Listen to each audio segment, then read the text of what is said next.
आजभन्दा एक हप्ता पहिला भरतपुरमा रहेको सर्लाही गोल्डन हस्पिटलमा केही विवाद भएको थियो र विवादको क्रममा सर्लाही गोल्डन हस्पिटलमा रहेको क्लिनिकभित्र एउटा मान्छे पसेर क्लिनिकमा बसेको डाक्टरलाई धेरै कुटपिट पनि गरियो र त्यो कुटपिटको क्रममा धेरै न्युज रिपोर्टरहरू पनि आएको थियो र धेरै व्यक्तिहरूसँग न्युज रिपोर्टिङ पनि गरियो र त्यो न्युज रिपोर्टिङको अलिकति तपाईहरु यो क्लिप हेर्नु तब म भिडियोमा आगे कुरा गर्छु। सर्लाही गोल्डन हस्पिटलले एउटा सुई लगाइदियो अनि टाका लगायो अनि दाइलाई हातमा पट्टी बाँधिदियो अनि 27,000 रुपैयाँ उले दियो।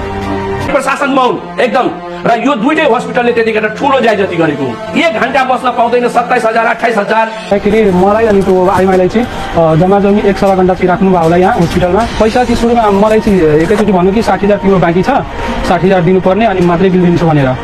अब कुनै पनि बिल लिँदा भएको बिल चाहियो। अब मान्छेले आफैले हातले बनाएको बिल मान्ने हुँदैन। यहाँ 3वटा टाका मात्रै लगायो 3वटा टाकाको तपाईको 70,000 रुपैयाँको बिल बनायो।